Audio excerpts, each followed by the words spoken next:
हरिः ओम्।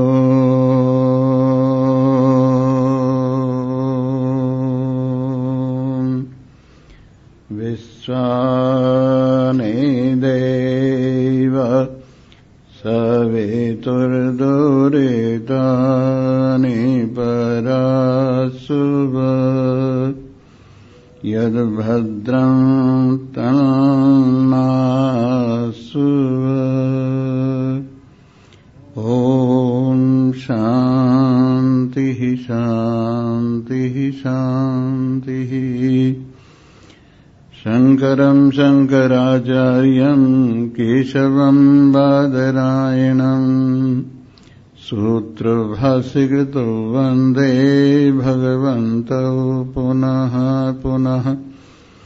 ईश्वरो गुरुरात्मेति मूर्तिभेदविभागिने व्योमवद्व्याप्तदेहाय दक्षिणामूर्तये नमः। ॐ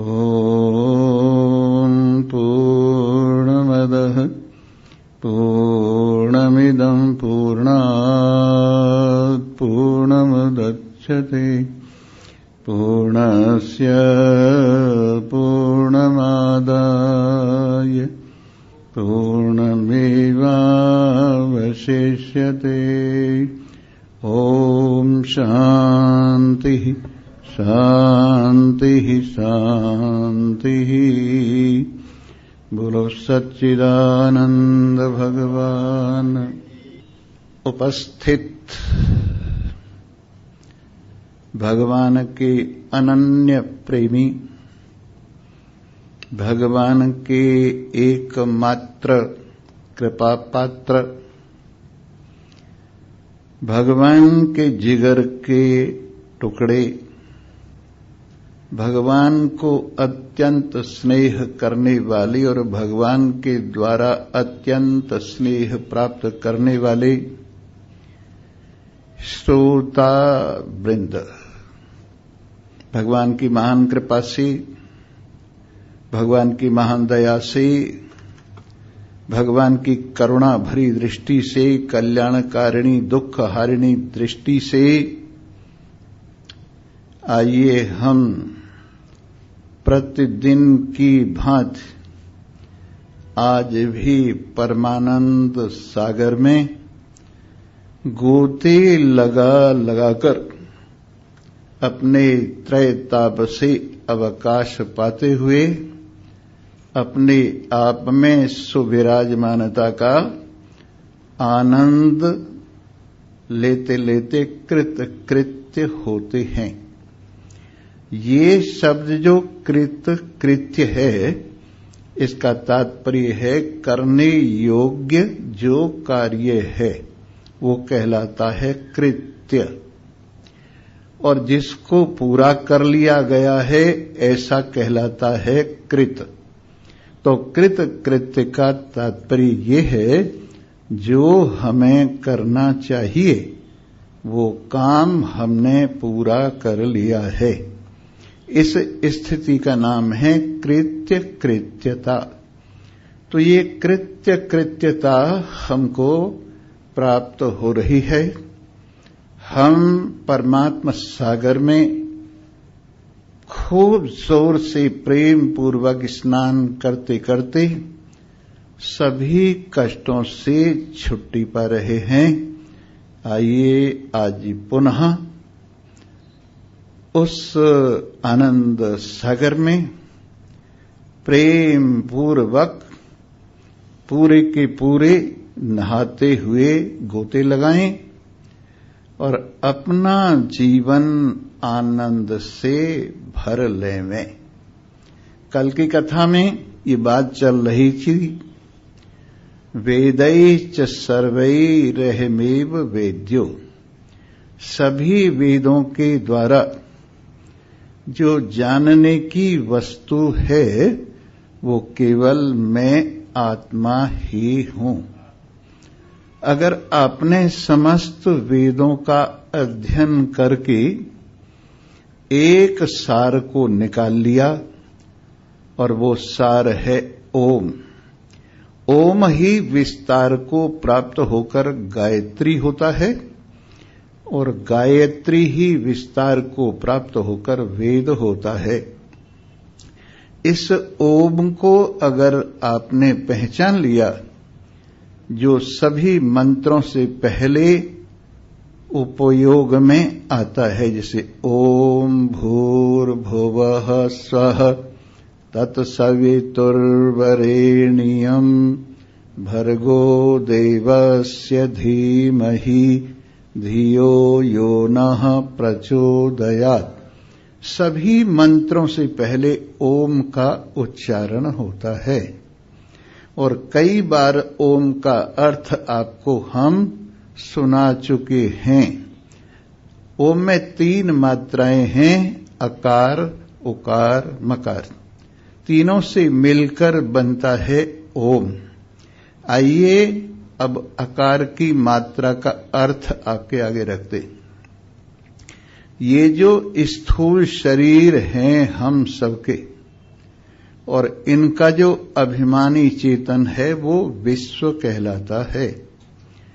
इसके अंदर 5 ज्ञानेन्द्रिय, 5 कर्मेंद्रिय, 5 प्राण, मन, बुद्धि, चित्त, अहंकार, ये 19 मुख हैं और स्थूल पदार्थों का भोग है।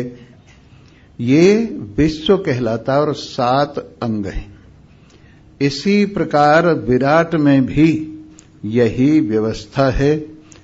परमात्मा की जो स्थूल उपाधि है वो विराट कहलाती है और जीव की जो स्थूल उपाधि है अविद्या से संबंध रखने वाली, वो विश्व कहलाती है। इसलिए विश्व और विराट दोनों ऐसे एक हैं जैसे बिंदु और सिंधु, जैसे बूंद और सागर एक हैं, उसी प्रकार विश्व और विराट दोनों बिंदु सिंधु की तरह से एक हैं और इनकी मात्रा माने इनको तोलने वाला बट्टा आकार है। आकार से इन दोनों को तोल दिया गया है, विश्व को और विराट को। इसके बाद जो सूक्ष्म शरीर है, जिसके अंदर 5 ज्ञानेन्द्रिय, 5 कर्मेंद्रिय, 5 प्राण, मन, बुद्धि, चित्त, अहंकार, 19 मुख हैं और 7 अंग हैं और सूक्ष्म पदार्थों का, कल्पित पदार्थों का भोग है। ये तेजस कहलाता है व्यष्टि में और इसी को हम अगर पूरे संसार के साथ कहें तो ये हिरण्यगर्भ कहलाता है।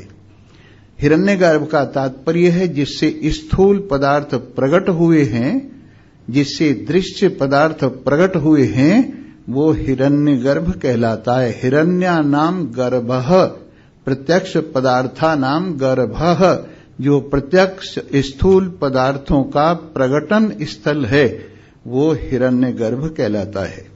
और ये हिरण्यगर्भ और तेजस दोनों मिलकर के समष्टि व्यष्टि रूप से एक हैं, इसलिए इस मात्रा को हम ऊ कहते हैं। ऊ का तात्पर्य उभय, इसमें थोड़ा सा तो स्थूलता शामिल है और थोड़ी सी सुषुप्ति शामिल है, इसलिए दोनों तरफ लगने के कारण इसको हम उभयात्मक स्थिति कहते हैं और ये मात्रा ऊ है। इसके बाद जो कारण शरीर है उसमें जो अभिमानी चेतन है वो खास तौर से सूक्ष्म रूप से कहिए वो कहलाता है प्राज्ञ, और जो सब माया की उपाधि को लेकर ईश्वरता है वो कहलाती है ईश्वर। इस तरह से ईश्वर और प्राज्ञ दोनों मकार मात्रा से तात्पर्य है। मकार का तात्पर्य है जिसने सबको अपने में पान कर लिया है, ऐसा मकार जो संसार का अभाव है और परमात्मा के ऊपर एक आवरण की स्थिति है जिसको हम अविद्या और माया का आवरण कहते हैं, ये ईश्वर और प्राज्ञ दोनों एक हैं। इस तरह से ओम का अर्थ हुआ अकार, उकार, मकार। वेश और विराट अकार है, हिरण्यगर्भ और तेजस उकार है, ईश्वर और प्राज्ञ मकार है। ये मिलकर के ओम कहलाता है। फिर इसके बाद अमात्रिक तत्व जो जाकर के ओम कहना जहां शांत होता है और जो इस ओम की भी अनुभूति करने वाला है, वो अमात्रिक पदार्थ कहलाता है, जिसकी कोई मात्रा नहीं है।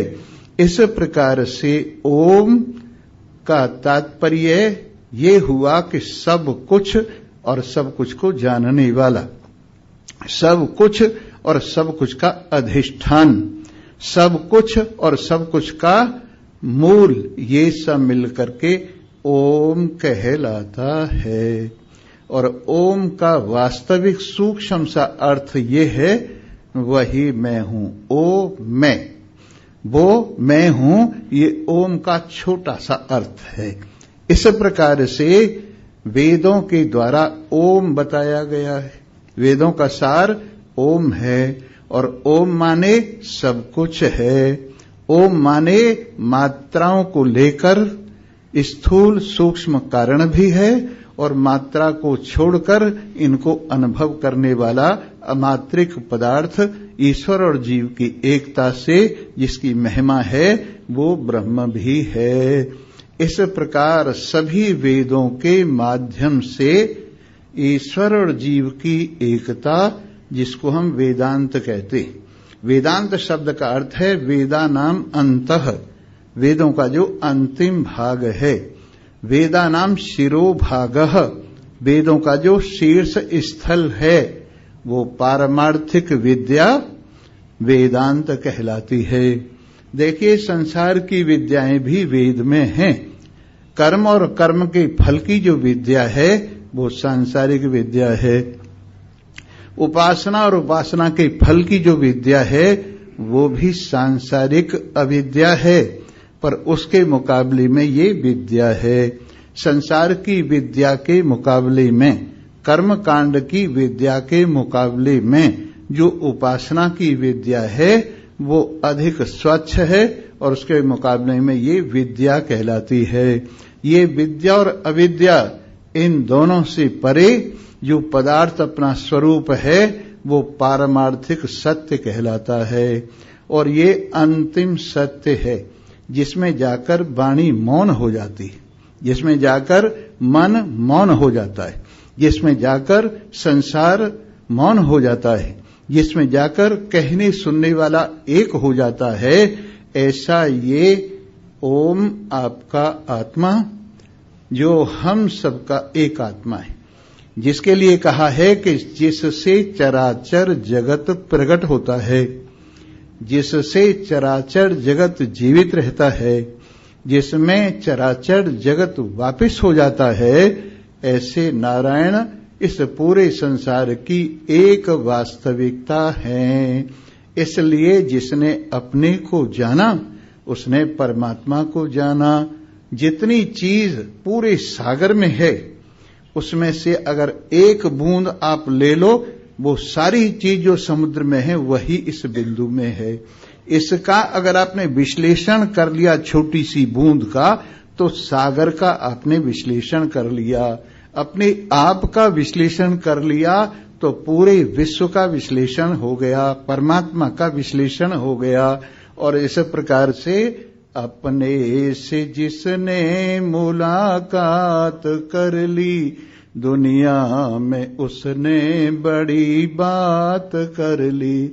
अपने से जिसने मुलाकात कर ली, दुनिया में उसने बड़ी बात कर ली। जिसने अपने से मुलाकात कर ली, अपने से जो मिल लिया, अपने से चाहे आत्मा कहो वो भी अपना ही है, और चाहे परमात्मा कहो वो भी अपना ही है, और बाकी सब सपना है। केवल परमात्मा अपना है, क्योंकि वो हमारा आत्मा है, क्योंकि हमारा वो मूल मध्य अवसान है, क्योंकि वो हमारा जीवन है। इसलिए परमात्मा अपना है और बाकी सब सपना है। केवल परमात्मा अपना है और बाकी सब सपना है। जो सपने से जाग जाता है वो अपने में जागता है। जो सपने से जागता है, जैसे मान लीजिए जागृत अवस्था से एक आदमी स्वप्नावस्था में गया और स्वप्न में तरह तरह का प्रपंच उसने देखा। जब वो जागेगा तो कहाँ आएगा? जागृत में आएगा। जागृत से ही स्वप्न में गया है और स्वप्न से अगर जागेगा तो कहाँ आएगा? जागृत में आएगा। वैसे ही तुम जो अब हो सपने में हो और जब जाग जाओगे तो अपने में हो। अगर आप अब हो ना, जो दुनिया को देख रहे हो, और कैसी दुनिया है? मोह निशा सब सोवन हारा, देखहि स्वप्न अनेक प्रकारा, एहि निशि जामिनी जागहि जोगी, परमार्थ पर पंच वियोगी। सारा संसार मोह की रात्रि में सो रहा है और सो ही नहीं रहा, विक्षिप्त सा हुआ संसार का स्वप्न देख रहा है। इसमें एक अपने आप को अलग रूप से देखता है। स्वप्न में अपने आप को जो देखता है, अपने शरीर को जो देखता है, वो इस शरीर में ही एक और शरीर देखता है। जैसे मान लीजिए स्वप्न में ये कहता है, रात मेरे को 4 आदमियों ने पकड़ के एक कोठरी में बंद कर दिया और ताला लगाकर चारों आदमी सारी रात मेरा पहरा देते रहे। जब आपको कोठरी के अंदर बंद कर दिया तो आपको कैसे पता लगा कि भाई 4 आदमी बाहर पहरा लगा रहे? अगर आप कोठरी में बंद हो गए तो बाहर वाले 4 आदमियों का कैसे पता लगा? इसका मतलब है आप कोठरी में बंद नहीं हुए, आपका जो ख्याली रूप है, आपका जो कल्पित में है, वो कोठरी में बंद हुआ। और जो आपका वास्तविक रूप है वो कोठरी वाले को भी देखता रहा और बाहर वालों को भी देखता रहा। वो कोठरी में बंद हो ही नहीं सकता। जैसे स्वप्न का मैं कोठरी में बंद हो गया और बाहर स्वप्न के ही 4 आदमी पहरा लगाते रहे, इन बाहर भीतर को देखने वाला जो साक्षी है, चेतन है, वो बाहर भीतर भी, बाहर भी है, भीतर भी है और सबसे अलग भी है। इस प्रकार वो सारा कुछ देखता रहा। वैसे ही जो तुम अपने आप को बंधन में देखते हो और जो बांधने वाले पदार्थ प्राणी दिखाई देते हैं, वो दोनों ही स्वप्न हैं। पर जब आंख खुलेंगी तो क्या केवल देखने वाला रह जाएगा और न कोठरी वाला रह जाएगा, न बाहर पहरे देने वाले रह जाएंगे। तो जानिए तब ही जीव जग जागा, जब सब विषय विलास विरागा। ये जीव समझिए कब जाग गया है, हम कब समझे कि हम जाग गए हैं? जब सारे विषय विलास से हमारा मन हट जाए, जब तस्वीर के लड्डू जो है ना, उनमें हमारा मन न जाए, तो समझो हम समझ गए हैं और जाग गए हैं। वैसे ही स्वप्न के विलास को अगर हमने मिथ्या समझ लिया तो हम जाग गए हैं। वैसे संसार स्वप्न का विलास है, इसके अंदर मैं और मेरा, तू और तेरा, ये सब कुछ कल्पित है। ये खेल सब आपका बनाया हुआ है। और अब आप क्या करते हैं? आपने देखा होगा पहले बचपन में बच्चे खेला करते थे, आप भी खेलते होंगे, हम भी खेलते रहे हैं, पर वो अब खेल बदल गए। पहले तो धूली के खेल हुआ करते थे, सब खेल धूल में खेले जाते थे, और अब बच्चों को धूल नहीं लगनी दी जाती और सारे बच्चे जो हैं फूल में खेलते हैं। पहले बच्चे कहाँ खेलते थे? धूल में खेलते थे। और अब बच्चे कहाँ खेलते हैं? धूल में खेलते हैं। धूल में नहीं, फूल में खेलते।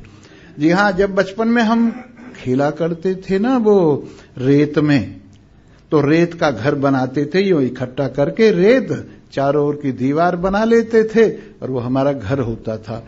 उसमें एक खजाना भी होता था और छोटे छोटे जो पत्थर होते थे, छोटे छोटे जो बर्तन के टुकड़े होते थे, वो रुपए होते थे, उनको खजाने में जमा कर देते थे, अपने वाले खजाने में।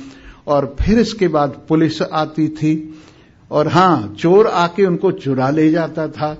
फिर पुलिस आती थी, पकड़ धकड़ होती थी और इस तरह से सारे काम खेल खेल में हुआ करते थे। यहां तक कि गुड्डी और गुड़ियों के ब्याह भी खेल में होते थे। यहां तक कि उनकी दावत तक भी होती थी कि मेरी गुड़िया का ब्याह है और तुम सब लोग आना, और सब लोग गुड़िया के ब्याह में आते थे। ये सारा खेल हम बचपन में खेल चुके हैं। लेकिन जब बच्चे खेलते होते थे तो एक आवाज आती थी, बच्चों भोजन बन गया है। मां की आवाज आई, बच्चों भोजन बन गया है। और बच्चे क्या करते थे? ननुआ मर गया खेल में चल गया, ननुआ मर गया खेल में चल गया। उस सारे खेल को पैरों से रगड़ देते थे जब मां बुलाती थी। लेकिन हम लोग मां बुलाती रहती है पर इस खेल को पैरों से नहीं रगड़ पाते। ये जो खेल हमने बनाया हुआ है तो बच्चों का ही खेल, पर इस मामले में हम बच्चों से भी नीचे पहुंच गए हैं। बच्चे उस खेल को मिथ्या समझते और जब भी आवाज मां की लगती है पैरों से रगड़ करके उस खेल को नाचते हैं, कूदते हैं और कहते हैं, मनुआ मर गया खेल में चल गया, ननुआ मर गया खेल में चल गया।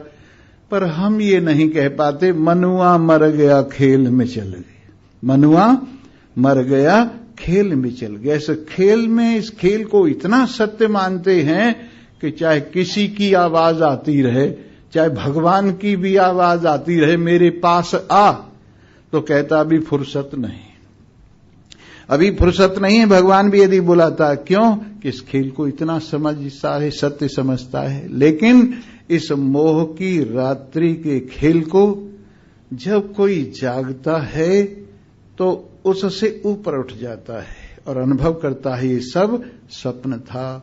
वैसे ही पूरा संसार क्या है? स्वप्न से अधिक कुछ भी नहीं है। इसलिए मोह निशा सब सोवन हारा, सारा संसार मोह की घनघोर रात्रि में सो रहा है।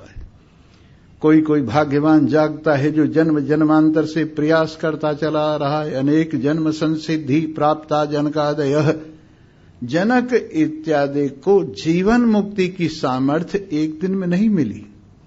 वो अनेक जन्मों से प्रयास करते करते तब इस मनुष्य शरीर में जागे। हो सकता है हम में भी बहुत से ऐसे हों जो पीछे से प्रयास करते चले आ रहे हों। मैं आपको ये नहीं कहूंगा कि आप इसी जन्म में लगे हैं, आप पिछले जन्मों से लगते हुए आ रहे। नहीं तो यहां बॉम्बे में करोड़ से ऊपर वाली आबादी है, पर प्रातः काल में कितने लोग हैं जो सत्संग में जाते हैं, और उनमें भी कितने लोग हैं जो ये वेदांत की आध्यात्मिक कथा सुनते हैं। इसलिए मैं जरूर कहूंगा कि आप पिछले जन्मों से जागते चले आ रहे हैं, तभी आपको ये सत्संग प्रेमपुरी में प्रातः काल में होने वाला सत्संग अच्छा लगता है, जहां पर जगाया जाता है। जैसे मां मंदालसा जगा रही है अपने बेटे को कि शुद्धोसी बुद्धोसी निरंजनोसी संसार माया परिवर्जितोसी। हे बेटा, तू परम शुद्ध है, तू ज्ञान स्वरूप है, तू निरंजन, बिना इंजन जो अंजन आंख में लगाया जाता है ना काला, वैसे इस अज्ञान से बिल्कुल दूर है। शुद्धोसी बुद्धोसी निरंजनोसी, और इस माया से बिल्कुल दूर है। शुद्धोसी बुद्धोसी निरंजनोसी संसार माया परिवर्जितोसी। तू संसार की माया से बिल्कुल अलग है। जरा आंख खोलकर देख तो सही, और मंदालसा के बेटे ने आंख खोली और जगत कहीं नहीं मिला उनको। वैसे ही अगर आप वेद रूपी माता के शब्द सुने, सबसे पहले तो एक बढ़िया बात वेद रूपी माता ने हम सबको कही है, उत्तिष्ठत प्राप्य वरान निबोधत। उठो मनुष्य शरीर में आए अमर पुत्रो, मनुष्य शरीर में आए हुए मुमुक्षुओं, मनुष्य शरीर में आए हुए जिज्ञासुओं, मनुष्य शरीर में आए हुए कल्याण कामियों, उत्तिष्ठत उठो। जैसे मां सुबह ही सुबह उठाती है स्कूल में भेजने के लिए, बेटा उठो स्कूल का टाइम हो गया है, स्कूल में जाओ। उसी तरह से वेद माता इसको उठाती है, उत्तिष्ठत प्राप्य वरान निबोधत। अरे उठो, मनुष्य शरीर ही उठने की जगह है। अरे जागो, मनुष्य शरीर ही जागने की जगह है। उत्तिष्ठत प्राप्य वरान, महान पुरुषों को प्राप्त हो जाओ, महान पुरुषों के पास जाओ, जाओ जगाने वालों के पास जाओ, जाओ जागने वालों के पास जाओ।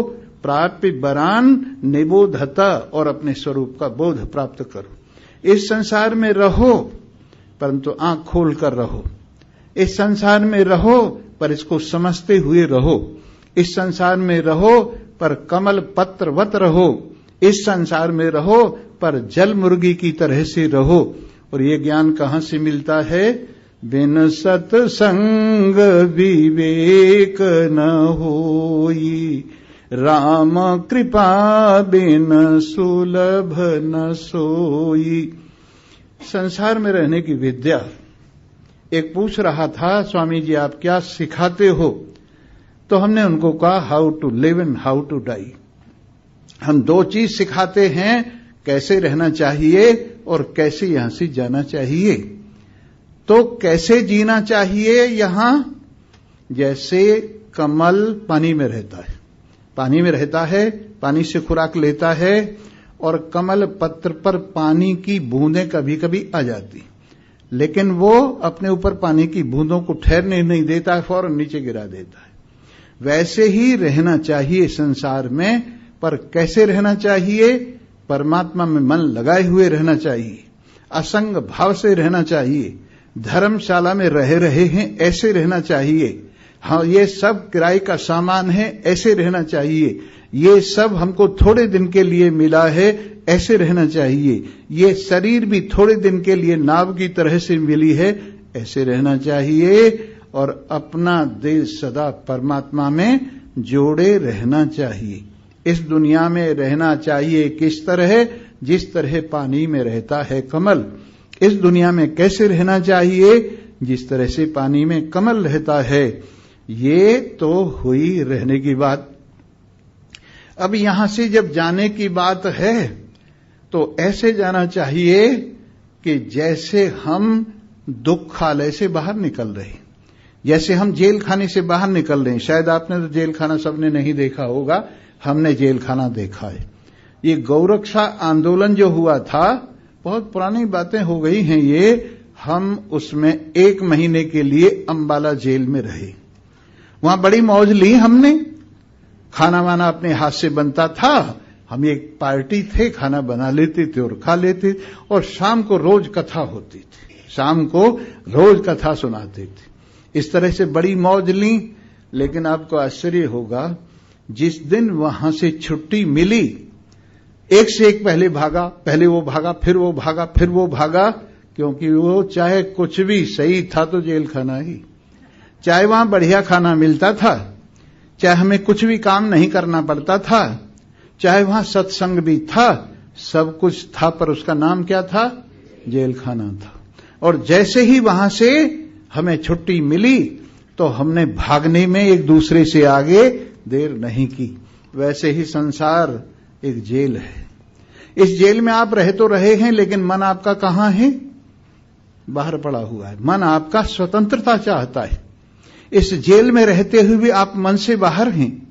इस गुलामी में रहते हुए भी मन से आप आजादी की तलाश कर रहे हैं। तो इसलिए इस दुनिया में कैसे रहना चाहिए कि जैसे जेल खाने में रहते हैं, वहां के बर्तनों का उपयोग करते हैं, वहां के कपड़ों का उपयोग करते हैं, वहां के सभी साधनों का उपयोग करते हैं, वहां का भोजन भी करते हैं, लेकिन मन हमारा कहां रहता है? आजादी में रहता है और वहां के किसी चीज को अपना नहीं समझते। जो भी जेल खाने की चीज है वो सब कुछ भी हमारी नहीं है और उसमें से कोई चीज अपनी जेब में नहीं रखते। वैसे ही संसार में रहना है, पार होने के लिए आए हैं, इस जेल से पार होने के लिए आए हैं। 83,99,999 शरीरों के चक्कर लगाते लगाते तब कहीं ये मनुष्य शरीर मिला है। अब के मुक्ति का द्वार है। अगर अब की बार पार नहीं हुए तो फिर से 84 लाख चक्कर में जाना पड़ेगा, इसलिए छूटने के लिए आए हैं।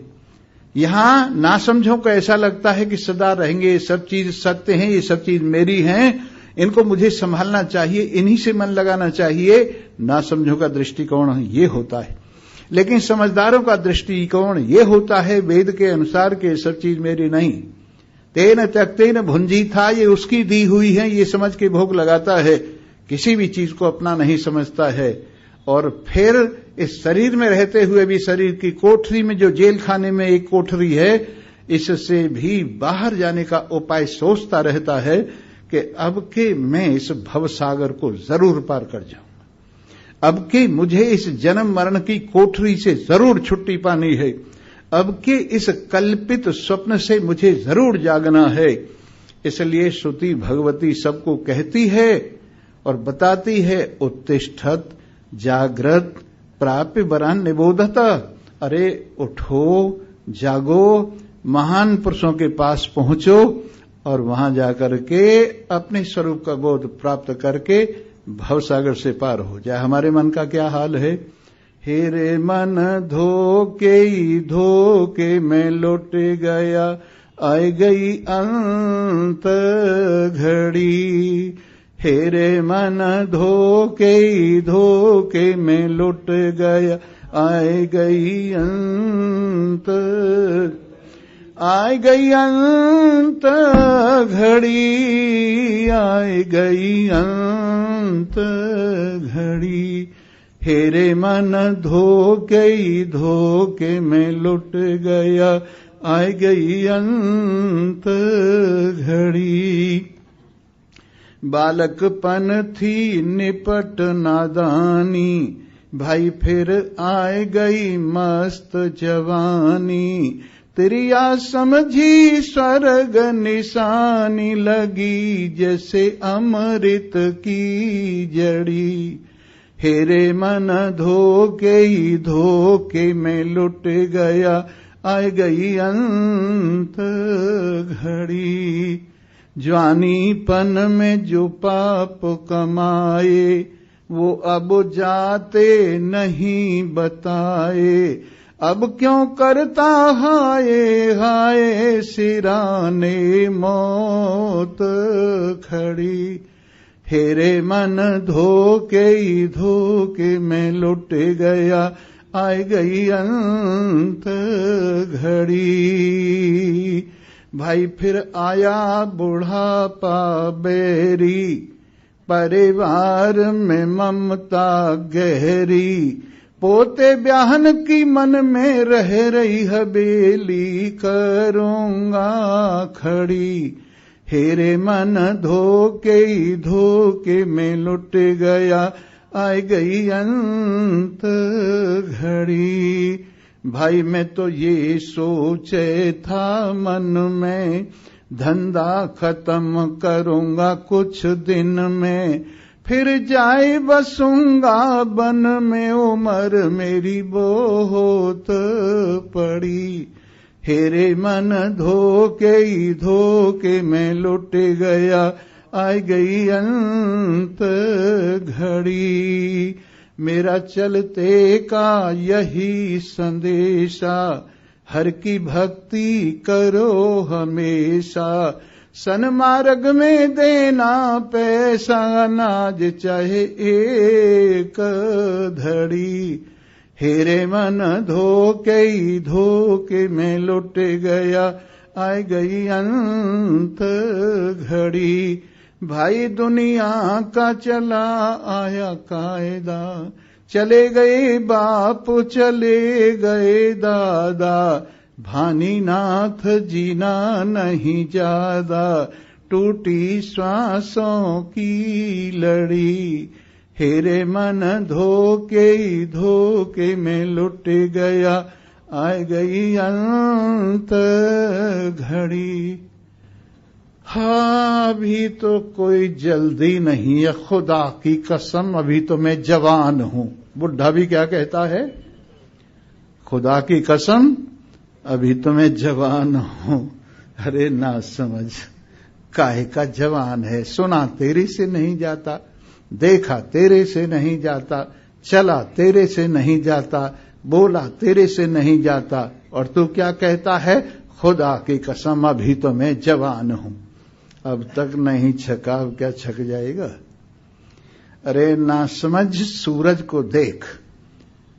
सूरज जा रहा है, ढल रहा है, अपनी किरणों को अपने में समेट रहा है, और धीरे धीरे अस्ताचल पे जाने से पहले अपनी सारी किरणों को अपने में समेट कर शांत हो जाता है। सूरज से ही सीख ले। भगवान कहते हैं कि सब बात मैंने सूरज को सिखा दी है, तुम सूरज से सीख लो।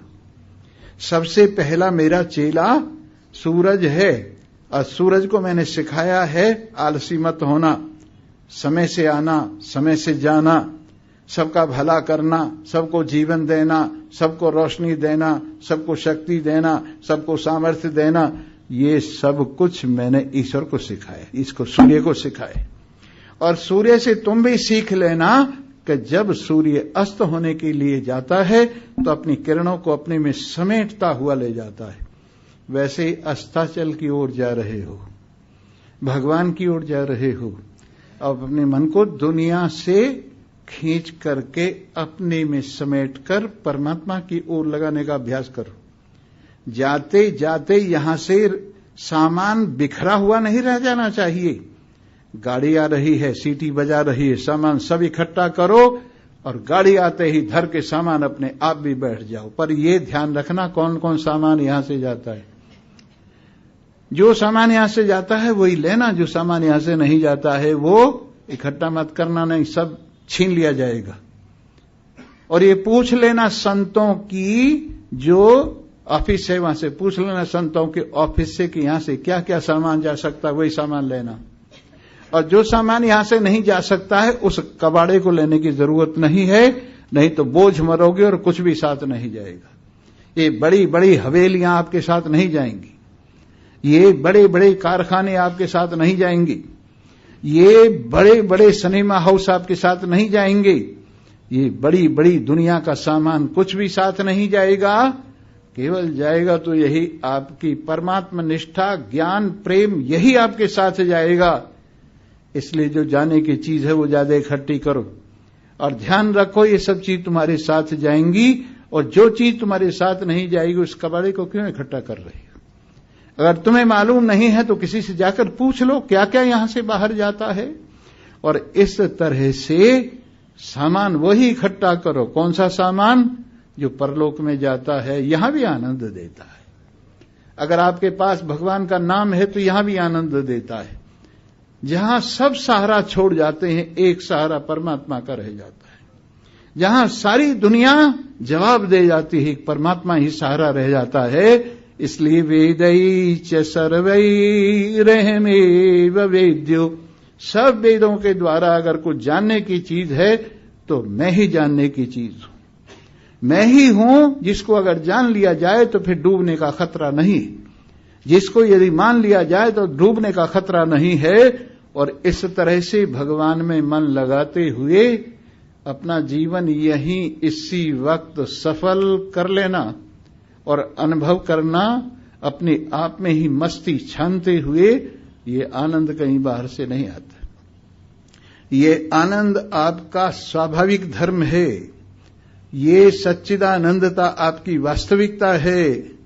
और इसमें पूरा मन लगा करके ऐसी जोर से मन लगाना परमात्मा में कि बस मजा आ जाए। देखिए मन लगाने वालों का हाथ, मन लगाने वालों का मन देखिए। जब मन भगवान में लग गया, दुनिया ने कहा नहीं नहीं नहीं नहीं, लेकिन उनका मन लग गया। और ऐसा मन लगा कि हमारा मन लागा कोई कुछ भी कहो, ये हमारा मन लागा।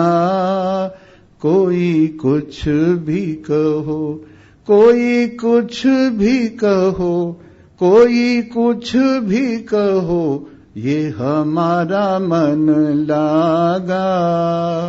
कोई कुछ भी कहो।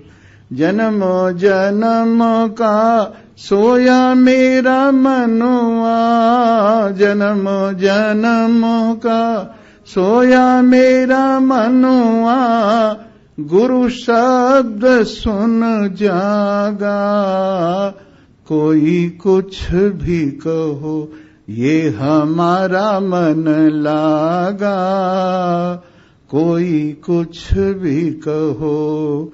जो हरि की गति जो हरि जाने, जो हरि की गति जो हरि जाने, क्या जाने निर्भागा। कोई कुछ भी कहो, कोई कुछ भी कहो, ये हमारा मन जागा। कोई कुछ भी। हंसा की चाल कोई हंस पिछाने, हंसा की चाल हंस पिछाने, क्या जानेगा कागा।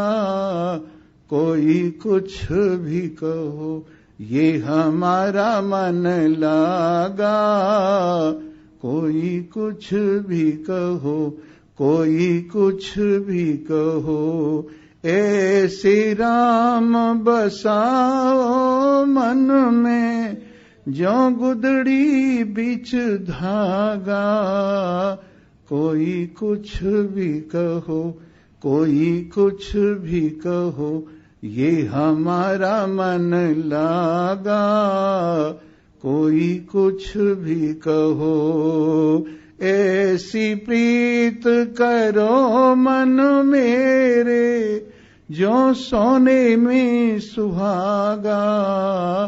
कोई कुछ भी कहो, कोई कुछ भी कहो, ये हमारा मन लागा।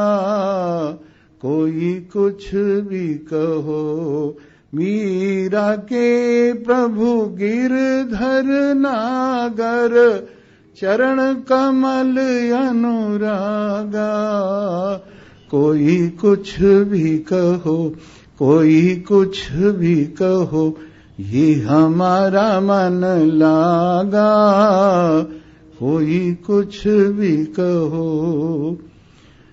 जब ये मन सत्य से लग जाता है, जब ये मन नारायण से लग जाता है, जब ये मन अपने सच्चे साथी से लग जाता है, जब ये मन जन्म जन्म से सोई हुई नींद से उठकर जागृत होकर अपने प्रियतम से लग जाता है, तो फिर लाज शर्म कुछ भी नहीं रहती।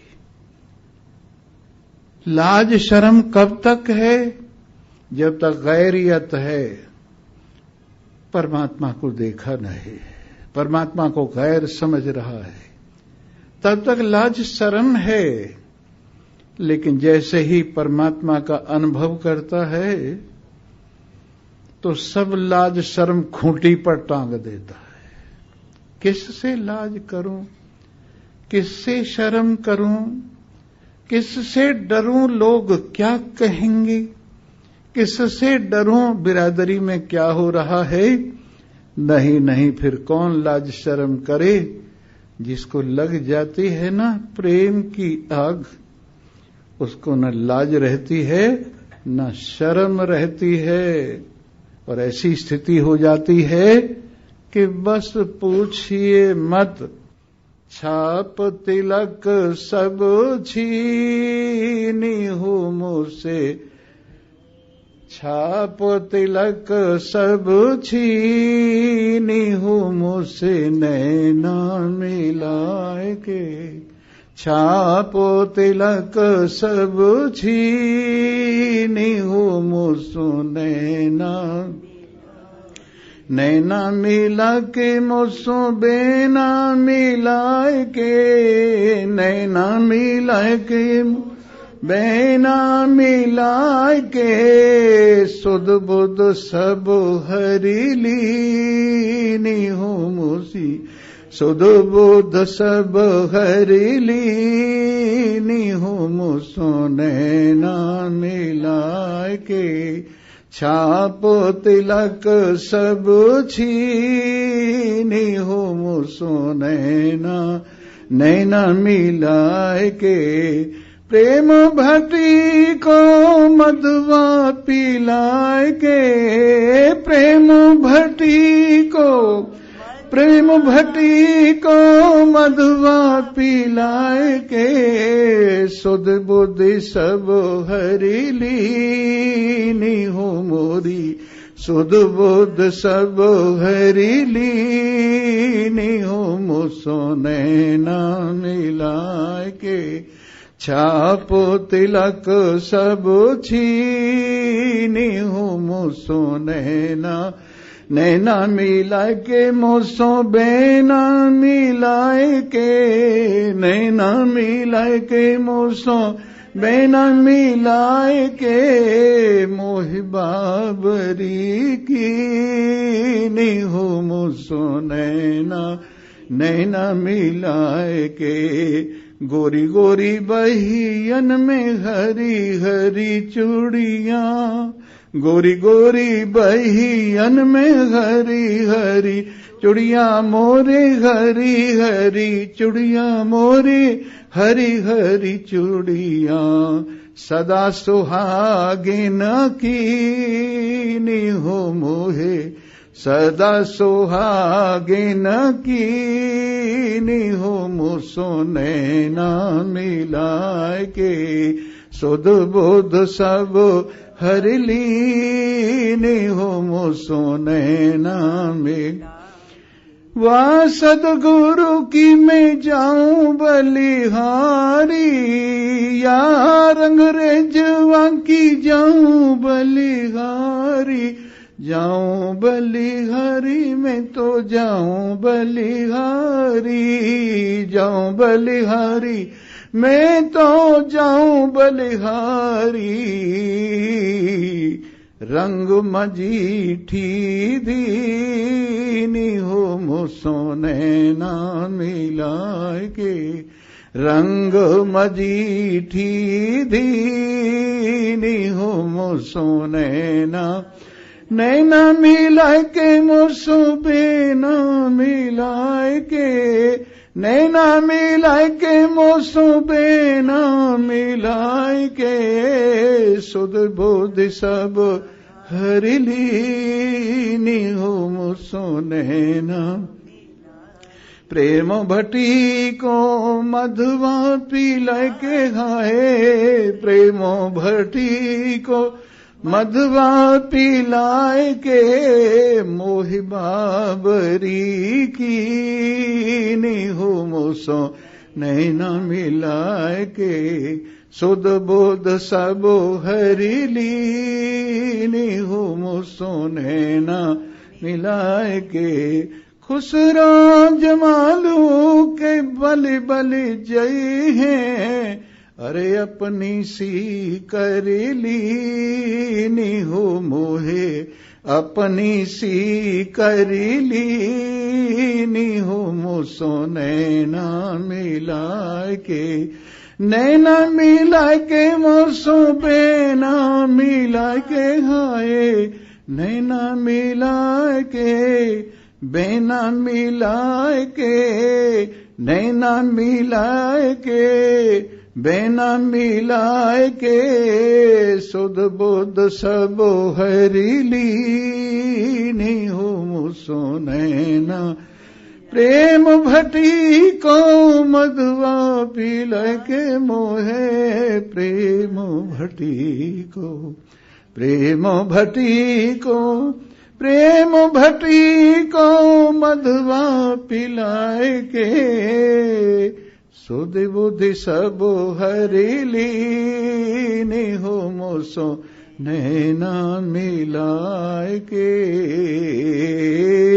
छापो तिलक सब छीनी मुसु नैना मिलाए के नियम कानून रीति रिवाज लाज शर्म सब उतार डाली अपने हाथों से मेरे साथ नैन मिलाकर एक कर लिया और द्वैत सदा सदा के लिए निवृत्त होकर एक सच्चिदानंद ब्रह्म की उपलब्धि होकर मेरा काम तमाम हो गया। बोलो सच्चिदानंद। सर्वे भवन्तु सुखिनः सर्वे सन्तु निरामया सर्वे भद्राणि पश्यन्तु मा कश्चित् दुःखभाग् भवेत्।